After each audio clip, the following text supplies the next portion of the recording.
So here we have the Ford Fiesta Z-Tech Automatic on a 66 plate. I'm going to start off by showing you around the outside of the car, and then we'll hop in and run through some controls on the inside. But from the outside you can see that it's a 3-door car with alloy wheels. Let's start off inside the boot and then work our way around the rest of it from there. So as we approach the back of the car, you'll see we have reversing sensors, plenty of boot space as well, along with that 60/40 split folding rear seat. Okay, so we're just going to work our way back round to the front of the car now, and then we'll hop in and run through some controls on the inside. But now that we've done a full circle of it, you can see it's in fantastic condition the whole way round. Just briefly before we climb in, I think it's well worth seeing the interior from this exterior point of view. There's plenty to run through on the dashboard, so let's hop in and we'll do that now. Okay, so now that we're inside the car, we're going to start with the dials. On the left-hand side, we have the rev counter, and on the right-hand side, the speedometer.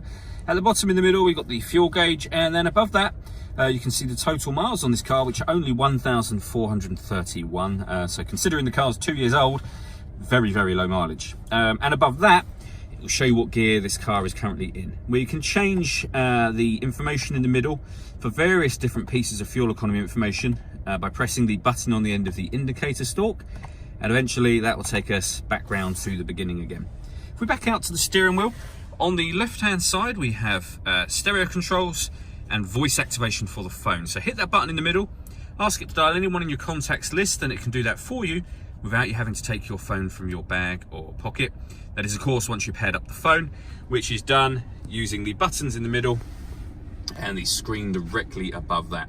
So you can see this car's got FM radio. It will also have DAB.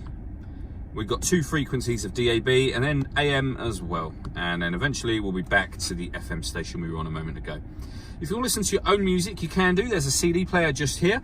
But on top of that, you can plug in a USB device, which you can see on screen now. And you can pair your phone up for Bluetooth audio, so you can stream music wirelessly, as well as obviously making and receiving phone calls. And the buttons I was using to do all that are down here, and we have the main volume for the stereo in the middle there. Beneath that, we've got the air conditioning. So fan speed is adjustable over here. Direction of the air with this dial. Temperature on this one. When you're happy with those settings, that button will turn the air conditioning on or back off again. We've got a rear heated screen and also a proper heated front screen just there. You then have the fully automatic gearbox. The buttons on the side of the gear lever just here will change up and down a gear manually should you wish to. And lastly, we have a 12-volt charging socket and USB input. All that leaves me to say is thank you for taking the time to watch this video. If you'd like to come and see the car in person and have a test drive, please feel free to call any of our MJA sites. We'd love to hear from you soon.